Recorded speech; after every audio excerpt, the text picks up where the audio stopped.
Allez, salut tout le monde, on se retrouve aujourd'hui pour une nouvelle vidéo revue de presse. Ça fait 2 semaines que j'ai pas fait de vidéo. C'est les vacances, on prend du temps aussi pour soi. On prend du temps pour voir autre chose que la crypto. Donc prenez aussi de votre côté le temps, allez à la plage, voyez des amis, voyez de la famille et on ne fera que améliorer vos résultats aussi en crypto, de se déconnecter. Donc ces derniers temps, on a eu pas mal de choses qui sont passées. On a fait un plus bas sur BTC, on a touché les 49 000 $. Est-ce que c'est la fin du cycle haussier? Est-ce qu'on part déjà en bear market? Qu'est-ce qui s'est passé? Pourquoi? C'est un petit peu tout ce qu'on va essayer de comprendre lors de cette revue de presse. Et donc comme d'habitude, on commencera avec quelques actualités assez importantes. On va faire un gros récap sur ces 15 derniers jours et on verra le sentiment du marché. On fera un gros tour sur la macroéconomie, il y a pas mal de choses à dire. On fera un petit tour sur les graphiques, sur BTC, sur Ethereum et sur Solana. Et on finira avec quelques sagesses du jour. Donc avant de commencer, pense à t'abonner, pense à liker et mettre en commentaire ton ressenti par rapport à la crypto en ce moment. Est-ce que tu es stressé? Est-ce que tu es serein? Comment est-ce que tu te sens? Donc commencer par un petit message. Forcément, parfois il y a des jours qui sont plus durs que d'autres. Ces derniers temps, ça a été beaucoup plus dur. On a vu des plus bas, on a eu beaucoup de peur sur le marché. Donc l'essentiel à garder en tête, c'est de continuer à avancer. Toujours continuer à avancer, ne pas lâcher, ne pas abandonner. En général, on perd que lorsqu'on abandonne. Également, on a Tesla qui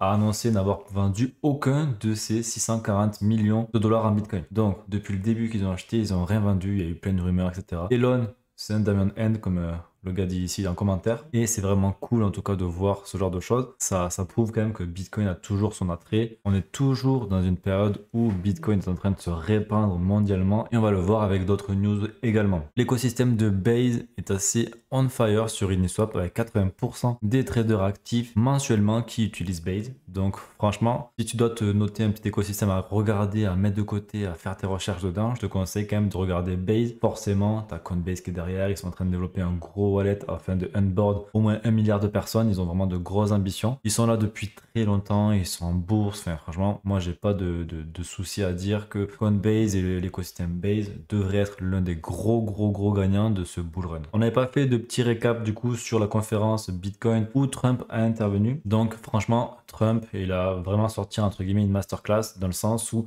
il a dit exactement ce que les bitcoiners et que les gens dans la crypto voulaient entendre. Que ce soit Bitcoin va aller to the moon, qu'il ne faut jamais vendre ses bitcoins, qu'il a dit que le gouvernement allait garder 100% des bitcoins s'il est élu, qu'il allait virer directement Gary Gensler s'il est élu, qu'il veut créer une réserve stratégique avec du bitcoin aussi s'il est élu, qu'il allait interdire le CBDC, qu'il allait également essayer de libérer Ross Ulbricht, qui est le créateur de la Silk Road, l'un des premières marketplaces, que ce soit légal ou pas, on s'en fiche, mais qui a permis de montrer l'utilité de Bitcoin en termes économiques. Il a aussi envie de faire les États-Unis comme la capitale de Bitcoin. Il a clairement compris, en tout cas, les experts qui bossent pour lui ont clairement compris ce qu'était Bitcoin. Ils ont compris aussi comment les Bitcoiners fonctionnaient. Beaucoup n'ont pas aimé justement le fait qu'ils disent aux gens ce qu'ils veulent entendre. Faut penser quand même que c'est un gars qui est en période électorale. Donc, il y a environ 30% des électeurs américains qui sont pro-Bitcoin, pro-crypto. Donc, c'est aussi une audience à venir chercher pour Trump afin de se faire élire. Donc, ok. Il dit ce qu'on veut entendre, c'est normal. Est-ce qu'il va vraiment faire ce qu'il dit? Ça, c'est encore autre chose. Il ne faut pas oublier que les politiciens sont très bons pour dire des choses, mais pour les faire ensuite, il n'y a plus personne. Mais en tout cas, ça prouve encore une fois que Trump est en train de se positionner comme un pro-Bitcoin lors de cette élection américaine. Et ce qui est encore plus dingue, c'est que Bitcoin est un sujet central des élections américaines. Donc là, clairement, c'est quelque chose de très bullish parce que ça devient un sujet public, ça devient un sujet vraiment énorme que tout le monde est en train de s'emparer. Donc plutôt positif pour la suite, en tout cas pour Bitcoin et pour les crypto-monnaies également forcément. On a aussi le fonds de pension de l'État du Michigan qui a investi 6,6 millions de dollars en Bitcoin avec les ETF. Donc on peut voir que l'adoption de Bitcoin elle est encore en train de se faire. On est vraiment en train de rentrer dedans les pieds joints, j'ai envie de te dire. Et à mes yeux, ce n'est que le début. Donc franchement, pour l'instant, c'est hyper bullish pour la suite. Comment devenir bearish avec ce genre de nouvelles en fait. Également, on a le Salvador qui propose d'utiliser la crypto-monnaie pour faire des échanges avec la Russie. Donc là également, ça pourrait être soit Bitcoin, ça pourrait être des stablecoins ou alors qui créerait directement quelque chose ensemble. Pas forcément du Bitcoin, pas forcément de l'USDC, etc. Parce que ça, c'est vraiment contrôlé par les États-Unis aussi. Et on peut voir également que le Salvador est en train de faire aussi son devoir d'évangéliste, de venir un peu répandre la voix Bitcoin autour de lui et aller en parler à d'autres pays. Restons sur la Russie, on a il y a quelques jours Poutine qui a légalisé du coup Bitcoin et le minage en Russie. Donc là, c'est aussi une grande avancée pour la crypto, pour Bitcoin. Et en fait, je pense que Poutine est très intelligent et il a compris que voilà, si quoi qu'il en soit, Bitcoin est en train de se faire accepter dans le monde entier, essentiellement aux États-Unis, où on a beaucoup de politiques qui rentrent dedans à fond, que ce soit le Kennedy, que ce soit Trump et aussi Kamala Harris qui va devoir retourner sa veste afin de venir chercher cet électorat qu'elle est en train de perdre si elle ne devient pas pro-Bitcoin. On est sûrement en train de rentrer dans une genre de guerre froide pour savoir qui aura le plus de Bitcoin, qui aura la plus grosse puissance de calcul. On sait que Trump veut que tous les Bitcoins restants soient minés aux USA, mais c'est pas sûr que la Russie dise son dernier mot, sachant que Bitcoin devient clairement, à partir d'aujourd'hui, l'or digital.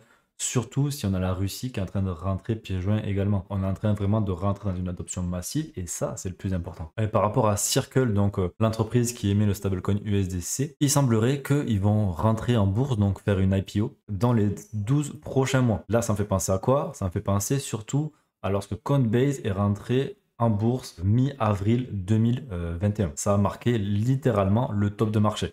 Donc je vous conseille de garder cette information en tête et le jour où Circle est amené à rentrer en bourse, potentiellement ce sera peut-être le top de marché. Si c'est le cas, vous me remercierez plus tard. Également, on a une sénatrice, Cynthia Lumins, qui a proposé une loi afin que Bitcoin devienne une réserve stratégique pour les US et acheter 1 million de BTC. On voit que les politiques sont en train de rentrer pieds joints et en fait, c'est pas en train de se calmer. Chaque jour qui passe, il y a des nouvelles hyper bullish et je pense clairement qu'on est en train de rentrer dans un nouveau paradigme autour du Bitcoin, autour des crypto-monnaies. Potentiellement, ça va être plus compliqué de faire de l'argent avec la spéculation parce que déjà, il y a beaucoup de tokens, mais aussi forcément, ça va être plus dur de trouver les bons fondamentaux. Mais quoi qu'il en soit, on est en train vraiment d'arriver sur un onboarding qui va être de masse. On a les ETF BTC, on a les ETF Ethereum, on a un ETF Solana qui a été accepté au Brésil. Est-ce que ça va suivre rapidement aux US ou pas? Quoi qu'il en soit, on voit qu'il y a une acceptation globale qui est en train de se faire. Et en tout cas, c'est pour le mieux, pour nous en tout cas, nous qui sommes positionnés sur la crypto-monnaie.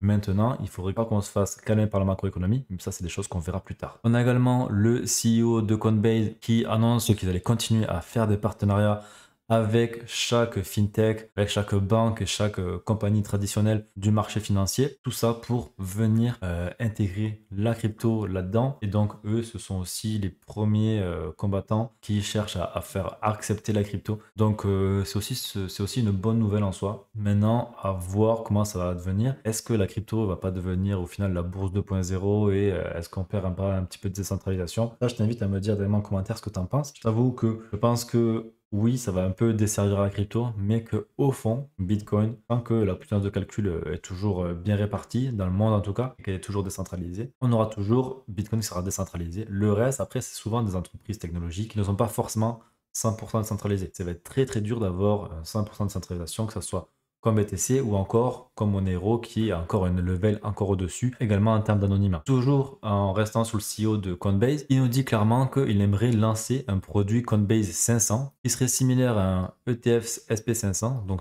qui reprendrait certainement les 500 plus grosses crypto-monnaies. En vrai, ça serait huge. Maintenant, je trouve que c'est un peu tôt parce que sur les 500 premières crypto-monnaies, on a sûrement, allez, je vais dire un truc au pif, mais on a peut-être 350 scams là-dedans, quoi. Donc, est-ce que ça serait vraiment pertinent? Est-ce que ça vaudrait le coup? Je sais pas, mais en tout cas, c'est une idée qui est très intéressante. Maintenant, peut-être plus tard, ce sera encore mieux. On a Tether également qui hold 75 000 BTC. Ils sont vraiment assis sur une fortune colossale, sur un trésor de guerre vraiment impressionnant. Et donc, ça représente 0,38% de la supply de BTC, sachant qu'ils ont un business model de malade. Ils font énormément de thunes. C'est le premier stablecoin qui est mis sur la blockchain. Donc c'est quand même assez encourageant aussi pour la suite. Maintenant, attention, est-ce qu'il pourrait sell aussi pour faire de l'arbitrage dessus? Je sais pas. Mais en tout cas, c'est toujours positif pour la crypto. Allez, on va parler un petit peu de sujets qui fâchent avant de passer sur l'analyse du sentiment. Donc regarde ça, les mêmes coins qui ont été lancés par des célébrités sur Solana le mois dernier. Regarde-moi, 50 Cent, moins 99,9%. Lui, je sais pas qui c'est, mais moins 89%. Elle, je sais pas qui c'est, mais 87% de perte. 88%. Andrew Tate, moins 73%. Donc franchement, encore une fois, les mêmes coins, ok, c'est cool. On peut faire beaucoup d'argent dessus. Maintenant, il faut vraiment savoir ce que tu fais. Et si t'es pas assez formé, si tu ne comprends pas assez le principe, attention.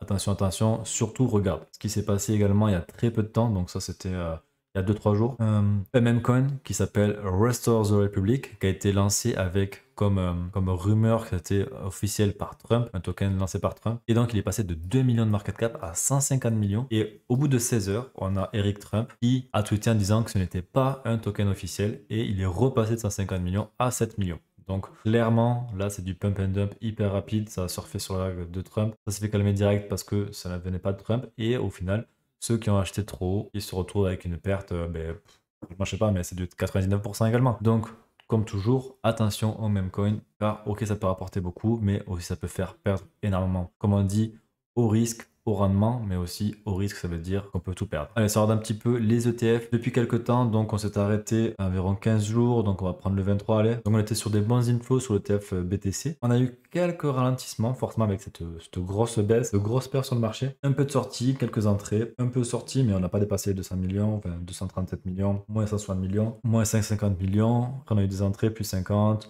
plus 200, là on a eu quelques sorties également, ça c'était vendredi, moins 90 millions, mais comme on peut le voir, en réalité il y a quand même beaucoup plus d'entrées que de sorties jusqu'à là. Forcément il y a toujours des gens qui capitulent, et également sur les investisseurs, sur les ETF, donc c'est normal qu'on ait des sorties de BTC sur les ETF lorsque le marché est en train de dévisser. Sur l'ETF Ethereum, pour l'instant il semblerait qu'on n'est pas vraiment encore lancé en termes de grosse accumulation. On peut voir que là, le premier jour on avait plus 100 millions, puis après on avait pas mal de sorties, moins 130, moins 150, moins 160, moins 100, là, plus 33, moins 77, plus 20, moins 54, quelques entrées, plus 50, plus 100. Là, on a quelques sorties, mais on est plutôt flat, on va dire. Alors, est-ce que c'est les clients de Grayscale qui sont en train de liquider une partie de leurs ETF pour passer sur d'autres, sachant qu'il y avait des gros frais sur Grayscale? Je ne sais pas. Mais en tout cas, pour l'instant, il semblerait qu'on n'ait pas vraiment beaucoup d'attrait sur l'ETF. Car au total, regardez, on a eu 400 millions de dollars qui sont sortis des ETF depuis leur lancement, donc on a eu plus de sorties que d'entrées. Mais ça veut peut-être dire aussi que c'est en train de se réguler entre eux, comme je te disais, Grayscale, etc. pour après avoir des entrées. En tout cas, on surveille ça et je t'en parlerai prochainement. Si on dézoome un petit peu, qu'on regarde le Bitcoin Rainbow Price Chart, donc en général c'est des trucs qui sont un peu repris pour des mèmes et tout, mais ça a quand même une certaine pertinence dans le sens où quand on regarde avec attention, on peut voir que lorsqu'on rentre dans la zone orange, ça devient dangereux. Sauf qu'actuellement on est toujours dans la zone verte, voire verte-bleue, c'est du turquoise on dirait. Et à chaque fois qu'on était ici, eh bien ça représentait plutôt un bottom de marché, ou en tout cas on était proche. Donc là on avait le bottom de 2020, et ensuite voilà tranquillement, on a explosé pour entrer dans l'orange, puis se rapprocher du rouge. Maintenant, moi ce que je vois ici, c'est qu'on est surtout dans des périodes où on peut rester dans une accumulation assez intéressante avant de venir chercher justement ces plus hauts qui se rapprocheront sûrement des 100 000 $. Combien de temps ça va prendre? En tout cas, je ne sais pas. Mais il semblerait qu'on ait vraiment tout qui soit devant nous, plutôt pour le prochain cycle, plutôt que de rentrer en bear market. Alors, ça ne veut pas dire que c'est une valeur absolue, mais c'est bien de se positionner et de regarder aussi en dézoomant où est-ce qu'on se positionne sur le cycle, suivant les indicateurs qui sont quand même assez historiques. Au niveau des recherches sur Google, voilà, on avait une grosse hausse avec la chute. Maintenant, on a retracé toute cette hausse, donc encore moins de personnes s'intéressent à Bitcoin, aux crypto-monnaies, à Ethereum. On est vraiment sur des niveaux qui sont proches de septembre 2023. Donc on a un désintérêt total, une capitulation énorme des particuliers. Il y a de moins en moins de monde. Franchement, même les stats sur YouTube, on peut voir qu'elles ont beaucoup ralenti depuis 2 mois environ. Donc clairement, moi ça me donne envie de me dire toujours feu vert en fait sur le sentiment. On a bien retracé, on a bien calmé les gens, on va le voir sur le Fear and Greed. Au niveau de Memecoin, de Bullrun, de All Saison, regarde ça, on est en train de partir à la baisse encore une fois. Les Memecoins ça se calme énormément. Les gens ne pensent plus qu'il va y avoir de Bullrun, on n'en parle plus énormément. On retombe encore sur des niveaux proches de 2022, proches de octobre 2023 en termes de recherche sur le mot Bullrun. C'est un mot qui est assez recherché. Souvent ce qui arrive toujours quand des gens, des nouveaux sont en train de rentrer dans le crypto, ils vont dire ah mais je rentre parce qu'il y a le bull run qui arrive, etc. Donc ce sont des termes qui sont assez bien recherchés. Pareil pour la saison, on n'en parle plus du tout. Donc au niveau du sentiment sur les recherches, on est toujours bon pour repartir à la hausse. Maintenant, la question c'est comme toujours, c'est quand c'est que ça va se faire? Est-ce que ça va arriver bientôt? Est-ce que ça va arriver d'ici quelques temps? Ça, on va peut-être avoir un début de réponse avec le côté macroéconomique et tout. Au niveau du Fear and Greed, alors où est-ce qu'on en est? On a 39 sur le Fear and Greed. Donc vous voyez quand même c'est bien calmé. Le mois dernier, on est en extrême pire, donc à 25. Last semaine 34. Et là ça fait vraiment. Là on est à 40 depuis hier, 39. Donc on est vraiment dans la peur. On est vraiment sur un marché qui est dans la peur. Alors qu'il y a quelques semaines, on était dans l'euphorie. Et ça, en tout cas, c'est plutôt intéressant de le voir. Regarde-moi ça. On n'est jamais vraiment venu redescendre aussi bas depuis 2022. Même lors du crash de FTX, on n'était pas descendu aussi bas qu'on a pu descendre dernièrement. Donc, écoute, moi, je trouve ça plutôt intéressant. Maintenant, on pourrait très bien rester dans une peur assez longtemps, que ce soit plusieurs semaines, plusieurs mois, que ce soit peut-être jusqu'à octobre. En tout cas, c'est le marché qui va décider tout ça. Mais en termes de sentiment, là, on voit des chiffres qui sont cool. On voit de la peur et nous, c'est ce qu'on veut. Comme on dit, il faut acheter au son des canons et vendre au son des clairons. Donc clairement, on va acheter dans la peur et vendre dans l'euphorie. Et même sur le côté finance traditionnel, on peut voir qu'on a beaucoup de peur sur le sentiment, car quand tu regardes bien sur l'indicateur, on redescend sur des niveaux à 30 qui n'avaient pas été revus depuis octobre 2023. Donc comme tu peux voir, ça peut prendre du temps avant de repartir, mais même sur le marché tradit, en tout cas le SP500 qui est vraiment toujours en train de faire les ATH, on peut voir que la peur peut vite se mettre en place. Combien de temps va durer? C'est une bonne question. Mais encore une fois, ça c'est des indicateurs qui, à mon sens, maintenant c'est mon avis perso, me montrent que ça pourrait être la fin de cette correction et que maintenant peut-être qu'on va range tranquillement avant de repartir à la hausse. Car concrètement, je vois pas comment on pourrait entrer en bear market maintenant, que ça soit entre les acceptations, l'adoption globale que tu es en train de vivre la crypto et surtout en termes de liquidité mondiale, il semblerait qu'on arrive vraiment sur le bottom final avant de re-rentrer dans un cycle de easing, donc dans un cycle d'impression monétaire, mais ça on le voit juste après. Alors au niveau des liquidations, on peut voir qu'on a un petit peu de liquidité qui s'accumule au-dessus des 62 000 $, mais qu'on a aussi pas mal de liquidités qui s'accumulent vers les 54 000. Ce serait pas déconnant de venir rechercher ces liquidités avant de repartir plus haut. Quoi qu'il en soit, on est venu chercher des liquidités assez impressionnantes autour des 50 000 $. On va voir ça en dézoomant un petit peu. Donc comme tu peux le voir, si on dézoome assez fortement, on peut voir que ici on avait vraiment des grosses liquidités à venir chercher. Et si tu regardes bien, cette mèche, elle est venue vraiment chercher le bas des liquidités avant de repartir. Donc on a laissé un petit peu de liquidité, mais en comparant à ce qu'il y avait avant, c'est rien du tout. Donc on est vraiment venu purger le marché. Mais par contre, on a des liquidités qui s'accumulent encore plus au nord, donc autour des 70 000, au-dessus des 72 000 et après proche de la TH. Donc là, clairement, le marché, ce qu'il vient de faire sur du court moyen terme, c'est qu'il est venu chercher le plus de liquidité possible. Et que maintenant, en fait, ok, on pourrait revenir chercher les 53 000 afin de venir encore un petit peu purger ici. Mais c'est même pas obligatoire. On pourrait très bien laisser ces liquidités-là. Il me semble qu'il y a un gap CME également à venir combler. Ça pourrait se faire, on pourrait revenir chercher cette zone à 54 000. Mais en tout cas, là où il y a le plus de liquidités pour le marché à aller chercher, c'est au nord. Donc concrètement, j'ai l'impression que beaucoup de gens ont capitulé. Beaucoup de capitulations. Il y a beaucoup moins de liquidités qui sont mises en place. Quand tu regardes ici, tu vois, on a beaucoup de liquidités qui sont en place. Même si on a corrigé jusqu'à ici, en fait, en montant, on retrouve avec beaucoup de liquidités qui s'accumulent en dessous, etc. Même en descendant, on a toujours des liquidités. Alors que là, vraiment, on voit une sacrée différence entre, regarde, plus c'est vert, jaune, bleu, et plus il y a de liquidité. Et ici, il y en a de moins en moins. Donc concrètement, je trouve que c'est plutôt bullish pour la suite, en tout cas tout ça. Je vais dézoomer encore un petit peu. Donc là, on est vraiment sur du très long terme. Donc ça, c'est peut-être des niveaux qu'on pourrait venir chercher s'il y a un cataclysme ou quoi. Est-ce qu'il va se passer quelque chose d'encore pire côté macro, etc. Et là, on pourrait venir vraiment chercher plus bas. Maintenant, je doute qu'on vienne les chercher s'il n'y a pas vraiment, tu vois, cet événement qui vient trigger tout ça et qui vient pousser le marché à la baisse. Mais en tout cas, ça voudra dire que c'est pas que la crypto qui part en couille, mais c'est aussi tous les marchés. Peut-être une récession, peut-être un crash assez fort. Mais de ce que je vois actuellement, c'est vraiment le scénario que je privilégie le moins.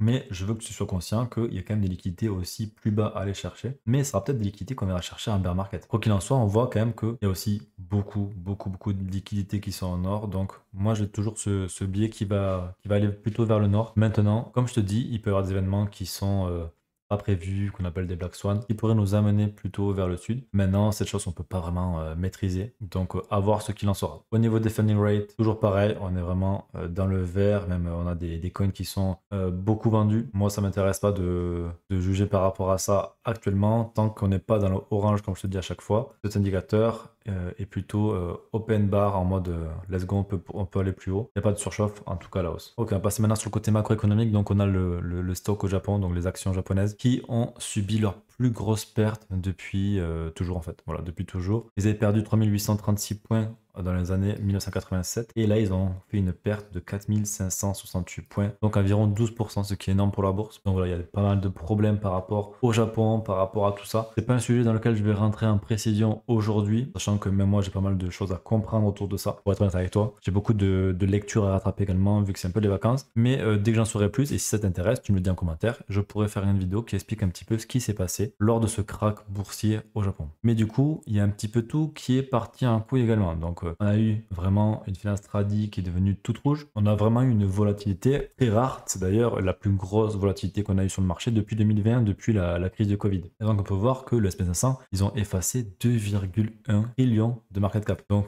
concrètement, c'est quoi? C'est 2100 milliards. C'est des gros chiffres, c'est énorme. En gros, pour te faire une comparaison, ils ont enlevé tout le marché crypto d'un coup. Et sur leur baisse, il y a tout le marché crypto qui est disparu. Donc c'est quand même assez impressionnant, tout l'argent qui s'est évaporé, qui est parti en fumée. Mais pendant ce temps-là, donc on a les retail qui ont vendu environ 1 milliard de dollars. Donc ça veut dire quoi? Ça veut dire qu'ils ont capitulé. Et pendant ce temps-là, qu'est-ce qui s'est passé? Pendant que le retail est en train de panic sell, et bien les institutions, ils ont accumulé 14 milliards de dollars. C'est quand même impressionnant de voir que c'est toujours pareil en fait.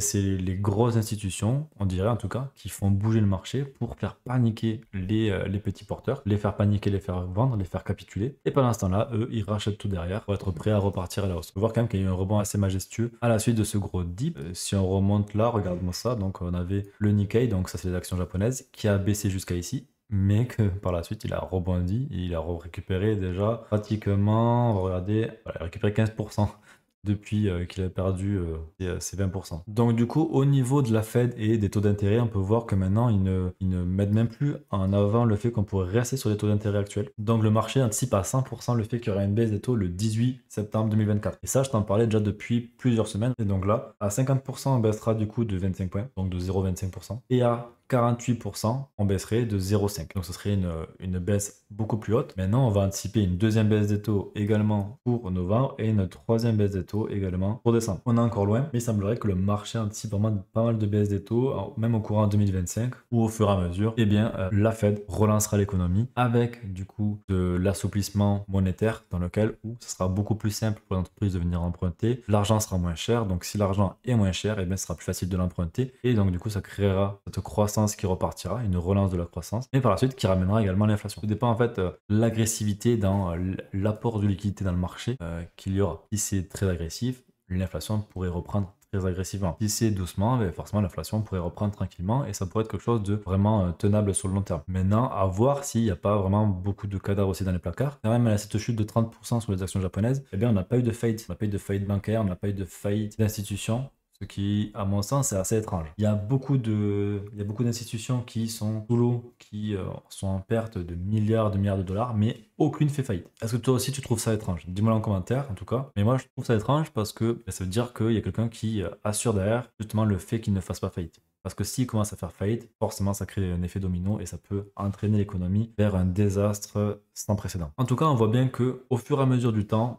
les banques centrales sont en train de baisser les taux d'intérêt. Là, récemment, c'est la Banque d'Angleterre qui a baissé ses taux d'intérêt de 5,25% à 5%. C'est le 1er août. Depuis, on a déjà eu la Suisse, le Canada, la Suède, la zone euro et maintenant l'Angleterre. Donc, qu'est-ce qui reste? Surtout les US. Les US qui devraient arriver en septembre. Et ça voudrait dire que petit à petit, on est en train de re-rentrer en fait dans un cycle où il y aura plus de liquidité sur les marchés, où on va imprimer de l'argent, où on va relancer l'économie. On peut même voir qu'en fait, il y a eu 35 coupures de taux d'intérêt. Ce qui est un niveau assez impressionnant. On est encore loin de ce qu'on a eu en mars 2020 ou de ce qu'on a eu en 2008. 2009, mais ça voudrait peut-être dire que les banques centrales sont en train d'anticiper qu'on pourrait rentrer en récession. Maintenant, regarde, on a également ici eu beaucoup de coupures de taux d'intérêt. Pas pour autant, on a eu des grosses récessions comme en 2020 ou 2009. Donc, potentiellement, on pourrait rentrer dans ce genre de schéma-là, avec un bull run qui serait beaucoup moins fort peut-être, mais avec une situation où les banques centrales commencent à couper, mais pour l'instant il n'y a pas vraiment d'inquiétude à avoir. Maintenant, on est encore qu'au début des cuts, les US ils n'ont pas encore cut, il y a beaucoup de choses qui sont pas non plus hyper positives, mais voilà, moi je veux te faire remarquer ça, c'est que on est encore sur des niveaux assez loin de 2008, de 2020, même si parfois on pourrait penser que la récession est imminente. Donc du coup, on a eu ce fameux FOMC le 31 juillet, dans lequel Powell disait qu'il n'y avait pas encore eu de décision qui avait été prise pour couper les taux d'intérêt en septembre, mais entre-temps, il y a eu cette grosse baisse. C'est aussi un retour par rapport à tout ça qui a entraîné le marché japonais à dévisser. Ils savent très bien que réduire les taux d'intérêt trop tard pourrait également fragiliser l'économie. Donc à mon avis, ils sont en train justement de surveiller ça avec attention. Ils ont potentiellement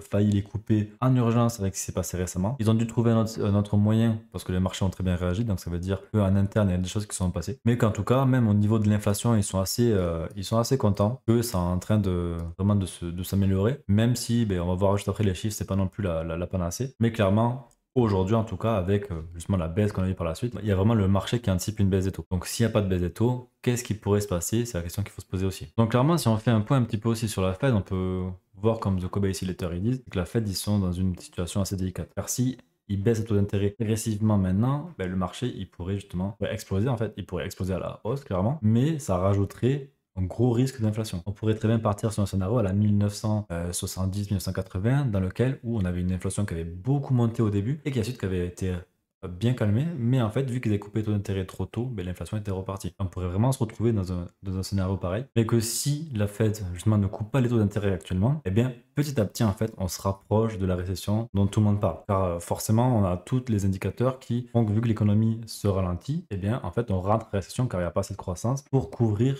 ce ralentissement. Ce qui voudrait dire donc du coup encore plus de chômage. Donc clairement la Fed se trouve vraiment dans une situation assez délicate et surtout que s'ils n'ont pas le bon timing en fait ils risquent de casser des choses également. Et on peut voir qu'actuellement ils ont potentiellement pas le bon timing. Maintenant ils ont toujours des petits outils à droite à gauche afin de rajouter la liquidité dans le marché. Comme tu sais la liquidité c'est ce qui fait augmenter les marchés à la hausse ou faire baisser les marchés. Car quand on ajoute de la liquidité les marchés en profitent et quand on retire de la liquidité les marchés en pâtissent. Donc il en soit ça va être sympa de voir ce qui va se passer. Surtout qu'on a une inflation qui ne semble pas être encore contrôlé. On pourrait avoir une relance de l'inflation des pays, donc ça serait tout ce qui va vraiment inclure tout ce qui est services sans le logement. Donc du coup on voit que ça repart un petit peu à la hausse. Donc en fait est-ce que l'inflation est vraiment contrôlée? Je ne sais pas, mais c'est pas contrôlé, ça voudrait dire que même si ils coupent les taux d'intérêt qui relancent un petit peu l'économie avec des pressions monétaires, l'inflation pourrait très très vite revenir et donc ça les repiégerait avec une inflation haute, mais des taux qui sont bas, et donc du coup, peut-être devoir remonter encore les taux pour pouvoir contrôler l'inflation, ou au final, eh bien, on retrouverait directement en récession. Et c'est sûrement ce qui se passera, peut-être pas dans le court terme, mais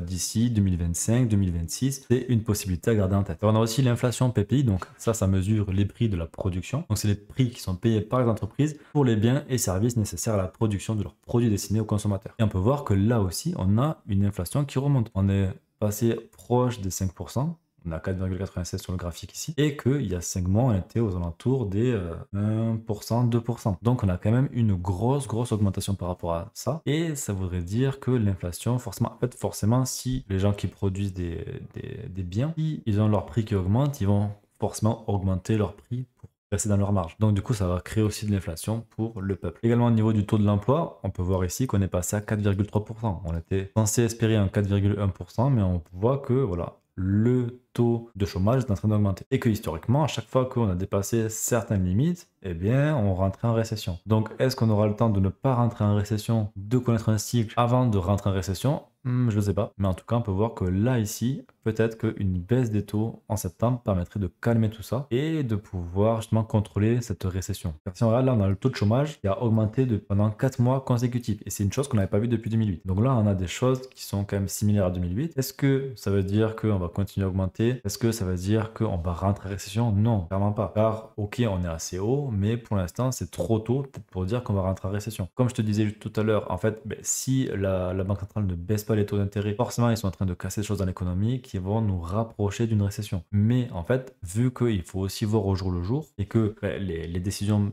prises mettent du temps à se faire ressentir sur l'économie, eh bien, on a un certain laps de temps dans lequel on ne peut pas vraiment savoir si on va rentrer en récession ou pas. Pas que, en termes d'investissement, moi, ce que je vous conseille, entre guillemets, même si je ne donne pas de conseil en investissement, c'est d'être prêt à chaque alternative. Si on part en bull market, directement to the moon, let's go, ben, soyez prêts. Si on part en grosse récession pendant plusieurs mois, soyez prêts également. Donc voilà, faites attention à vous par rapport à ça. Car aussi, on peut voir que le ratio de nouveaux jobs disponibles pour les chômeurs, eh bien, il est en baisse également. On peut voir qu'on avait une méga hausse à la suite du Covid. Forcément, là, on avait eu une méga baisse parce que bon, tout était bloqué, l'économie était à l'arrêt, mais que par la suite, on a eu une méga hausse. Maintenant, on redescend sur les niveaux de 2020. Maintenant, ok, à ce moment-là, on n'avait pas de récession, on était tranquille, pas de problème, mais bon, on n'avait pas encore imprimé autant d'argent. Et en 2008, et bien, regarde-moi ça, on est venu vraiment chercher des taux très bas. Donc, est-ce qu'on a le temps de venir chercher encore plus bas ou est-ce qu'en fait, déjà, ces niveaux sont inquiétants? Je ne sais pas, mais instinctivement, en fait, je dirais que, ok, on a encore un peu de marge. Il ne faut pas non plus s'affoler. Surtout que quand on a beaucoup de gens qui parlent de récession, on a Donald Trump qui a parlé de récession il n'y a pas si longtemps, et bien, comme tu sais très bien, le marché fait en général l'inverse de ce que les gens attendent. Donc si tout le monde attend une récession, pourquoi est-ce qu'on aurait une récession? Donc personnellement, je suis assez convaincu sur le fait que la récession, elle va arriver. J'en suis persuadé, elle va arriver, mais pas dans le court terme. Maintenant, je peux me tromper. Et comme tu sais, sur ma chaîne, j'aime bien prendre des positions et dire ce que je pense réellement. Je me trompe souvent, je me tromperai à l'avenir et tant mieux. Parce que du coup, c'est comme ça qu'on apprend. On ne peut pas vraiment tout savoir d'un coup et c'est en se trompant en mode échec-erreur qu'on s'améliore. Donc comme on voit, là on a du coup le nombre de jobs disponibles qui sont aussi en déclin. Donc là on a vraiment des choses qu'on n'a pas vu depuis très très longtemps, un déclin aussi fort. Maintenant regarde, on est quand même sur des niveaux bien au-dessus de 2008 en termes de jobs disponibles. Donc il y a encore beaucoup de travail disponible pour les gens. Maintenant, voilà, il y a un gros déclin. Là, c'est très très dur de le prendre en compte parce que le Covid, tout a été arrêté. Mais si on se base du coup sur 2000, là on était vraiment venu chercher très très bas et 2008 on était venu encore chercher encore plus bas, et bien forcément on s'en rapproche avec une descente assez vertigineuse. Ça pour dire aussi qu'on a un indicateur de récession, the SAM Rule, qui est en train de montrer qu'on pourrait rentrer en récession à chaque fois qu'on a dépassé les 0,53, et bien on est rentré en récession. On va regarder un petit peu tout ça. Covid, hop, bon là on monte d'un coup parce que forcément l'économie s'arrête. Là ça prend quand même plusieurs mois à monter, hein. Donc hop, on casse et puis on continue à monter. Donc si on voit ça, on continue à monter, on va rentrer en récession. Maintenant, quand c'est que la récession elle est vraiment, c'est qu'on est en haut, est-ce que c'est qu'on est ici? Quoi qu'il en soit, il se peut aussi que ça soit une erreur. Parce que regarde, là on avait une récession aussi, on redescend, on revient casser ici, mais on redescend derrière. Pourquoi est-ce que on est redescendu? Est-ce qu'un allègement de la politique monétaire permettrait justement de rebaisser tout ça et de contenir la récession? C'est possible aussi. Donc, affaire à suivre, mais comme je te dis, on se rapproche d'une récession. Impossible de te le dire, mais ça va venir. Maintenant, personnellement, mes convictions font que je ne pense pas que ce soit à court terme. Je pense que ça arrivera d'ici un an, d'ici un an et demi peut-être. Mais quoi qu'il en soit, l'économie est tellement complexe que c'est impossible à prédire. Et ce qui est marrant, c'est que à la fois, il y a aussi vraiment des choses qui sont très très pertinentes à regarder. C'est qu'on rentre dans un moment donné où la liquidité mondiale sur le dollar est assez plus bas. C'est-à-dire qu'on enlève du dollar constamment. Donc là, on est sur du moins 10% actuellement. Et à chaque fois qu'on est rentré dans ce genre de scénario, regarde, on est parti en récession et on est parti à la hausse. Donc, est-ce qu'on va reprendre l'impression monétaire pour justement booster les marchés? Surtout que depuis le Covid, on voit bien que, en fait, on peut venir imprimer des tonnes d'argent. Pas de révolution du peuple, les gens ne comprennent pas ce qui se passe. Donc, aucun leur dit, oh, il y a de l'inflation, mais c'est à cause de la guerre en Ukraine. Et au final, ça les calme. Sauf que la réalité, c'est parce qu'ils impriment beaucoup d'argent. Donc, vu qu'ils ont testé une première fois, que ça a fonctionné, que les marchés financiers sont partis à la hausse, pourquoi est-ce qu'ils se priveraient de contenir les récessions et d'imprimer à foison? Et d'ailleurs, c'est ce qu'ils sont en train de mettre en place, c'est marrant, c'est qu'ils sont en train de mettre des stimulus qui sont en train d'arriver, comme par hasard, pour les élections, avec le timing sur les élections, bien sûr. Donc, ils vont acheter des bons du trésor à hauteur de 50 milliards de dollars. Donc c'est une première injection assez conséquente. On n'avait pas eu de grosses injections jusqu'à aujourd'hui. On le dit ici, tu vois, c'est 25 fois plus gros que les 200 millions de buybacks qu'ils faisaient en avril. On avait parlé déjà en avril. Là, on parle de 8,5 milliards en août. Donc c'est peut-être ça aussi qui a contenu la baisse. 31,5 milliards en septembre et 10 milliards en octobre. Donc ça veut dire clairement jusqu'à l'élection américaine, potentiellement il n'y aurait pas de crash de marché. Pourquoi? Parce qu'on va envoyer beaucoup de liquidités dans le marché. Et avec ce 31,5 milliards, potentiellement on pourrait venir chercher des attaches également. Maintenant, est-ce qu'on ne pourrait pas aussi faire miroiter les 100K sur BTC à l'approche de l'élection? Hop, Trump se fait élire ou n'importe lequel, en fait on s'en fiche, que ce soit Trump, que ce soit Harris, que ce soit Rantanplan, on s'en fiche de qui s'est fait élire parce que à la fin, ils vont imprimer de l'argent pour financer l'économie et pour booster les marchés financiers. Et surtout pour garder leur pouvoir, parce que si tout s'effondre, c'est eux les plus grands perdants, même si nous, on va en pâtir également beaucoup. Mais du coup, ça pourrait être un très bon scénario pour se dire, voilà, on arrive proche des 100K, l'élection américaine se passe, celle de news, ciao, bye bye, on rentre en récession. C'est un scénario, je dis pas que ça va se passer, mais en tout cas, garde-le en tête, ça pourrait très bien se faire. Si tu vois qu'il y a beaucoup d'euphorie qui se met sur les marchés au fur et à mesure qu'on approche de l'élection, eh bien, passer en stablecoin ou alors même détenir de l'or, parce que dans les récessions, l'or, c'est un des actifs qui fonctionne le mieux, eh bien, ce sera potentiellement la meilleure chose à faire. Alors, on finit maintenant avec les graphiques. Donc, qu'est-ce qu'on a ici? On a un weekly, on a un BTC qui, comme tu vois, est venu chercher très très bas. On est venu exactement toucher cette mèche de liquidité qu'on avait ici et ensuite on est remonté. Donc précédemment, on avait cassé le range, on est revenu l'intégrer et on était toujours dans ce range entre 73 900 et les 59 300. Mais on est toujours dans cette tendance baissière dans laquelle on fait un plus haut de plus en plus bas, un plus haut de plus en plus bas, un plus haut de plus en plus bas, un plus bas de plus en plus bas, un plus bas de plus en plus bas, un plus bas de plus en plus bas. Donc concrètement, personnellement, pour avoir un scénario bullish qui repart, ce que j'aimerais voir, c'est venir casser ce plus haut ici et venir commencer à faire des plus bas de plus en plus haut et des plus hauts de plus en plus bas, ainsi de suite, pour venir repartir à la hausse. Donc Ça, c'est sur le papier. Je ne dis pas que ça va se passer comme ça. C'est pas du tout ce que j'imagine. Mais en tout cas, c'est ce qu'on veut voir. C'est venir casser cette tendance baissière. Car là, clairement, on est dans une tendance baissière sur un canal baissier. Et tant qu'on ne viendra pas re-inverser tout ça et repasser sur des figures plutôt haussières, eh bien, je pense qu'on restera peut-être à venir chercher plus bas. Donc maintenant, la question qu'il faut se poser, c'est est-ce qu'on peut venir chercher plus bas qu'ici? Sur les liquidités, je t'ai montré que c'est pas le plus intéressant, que c'est plus intéressant quand même de venir chercher les liquidités au nord et donc du coup de faire des plus hauts. Donc, ce qu'on pourrait faire jusqu'à novembre en tout cas, c'est potentiellement, je vais réduire en daily. Donc du coup, en daily, ça se voit encore mieux. Et donc du coup, ce qu'on pourrait venir faire avant de faire des plus hauts, c'est peut-être, tu vois, venir retracer ici, retester un petit peu 57 000, faire un plus bas de plus en plus haut, venir ici, refaire un plus haut de plus en plus haut, refaire un plus bas, peut-être ici sur 60 000 de plus en plus haut, hop, revenir casser ici, s'appuyer là, et enfin repartir. Donc là, à mon sens, ça serait le scénario le plus idéal en tout cas, surtout en voyant ce qui se passe en termes de macroéconomie avec la liquidité qui va être injectée. Et on peut voir également qu'avec le RSI, la moyenne mobile, on peut voir que voilà, là on a une inversion, c'est qu'on était en dessous de cette courbe jaune, on est repassé au-dessus, qu'on est en train de retester avant de peut-être repartir à la hausse. Regarde, à chaque fois que ça s'est fait, ici également, bon là on voit pas très bien, mais ici là on avait un petit W, on en passe au-dessus, on est remonté, donc on a eu cette petite hausse. Donc à chaque fois qu'on a ça qui se produit, hop, on a une hausse. Donc potentiellement, venir chercher une nouvelle hausse, maintenant, il faut absolument venir casser cette tendance baissière. Tant qu'on ne cassera pas cette tendance baissière, on aura tendance à venir range toujours entre les résistances et les supports. Donc potentiellement, revenir chercher les 50 000, etc. Potentiellement, ce qu'on pourrait faire également, c'est peut-être remonter ici, retoucher là, ne pas réussir à casser, revenir ici, mais peut-être ne pas casser et là faire aussi un plus bas de plus en plus haut et ainsi de suite jusqu'à qu'on arrive à casser et repartir à la hausse. Pour l'instant, moi je ne vois pas de bear market, je reste sur ces positions-là, s'effondrer à moins bien entendu qu'il y ait un black swan sur le côté macroéconomique, chose qui n'est pour l'instant pas le cas. Donc voilà, par rapport à ça, je pense que les prochains mois pourraient être beaucoup plus plaisants que ce qu'on a connu ces 3 derniers mois. Effectivement, on est dans un range interminable depuis mars et ça devient pénible, c'est très dur émotionnellement. On voit qu'il y a beaucoup de capitulation, on voit qu'il y a beaucoup de peur qui s'est installée sur le marché. Au début, lorsqu'on avait ces petits retracements, là, il n'y avait pas beaucoup de peur. Dès qu'on remontait, bam, euphorie directement. Là, on commence à avoir de la peur qui s'est installée. Mais vu qu'on est reparti, on a eu aussi de l'euphorie qui est revenue directement. Là, on a de l'extrême peur qui s'est mise en place.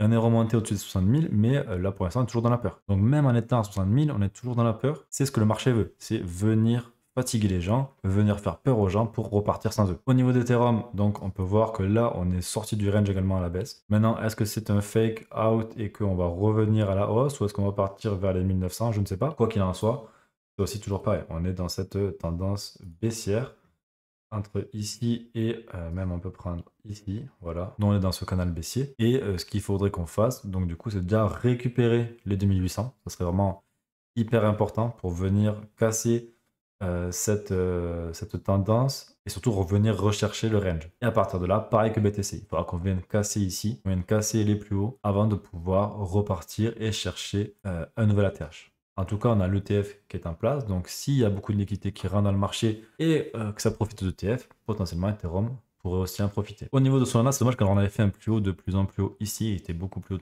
que celui-là, alors à peine un peu plus haut, mais on est venu faire un plus bas de plus en plus bas, hop, que ici ou que ici. Donc ici, par rapport à Solana, elle est toujours dans son range, donc un range qu'on pourrait qualifier entre ici et le dernier plus haut qui était aux alentours de 210 $. Donc là, on est toujours dans son range. Pareil ici que sur BTC, ce qu'on veut voir, c'est venir casser cette tendance baissière. Ok, donc là, on est dans une tendance baissière, on n'arrive pas à la casser. Tant qu'on reste dedans, hop, on peut venir chercher plus bas. Pareil ici, voilà, on est dans un canal baissier. On peut venir le prolonger jusque là si on veut.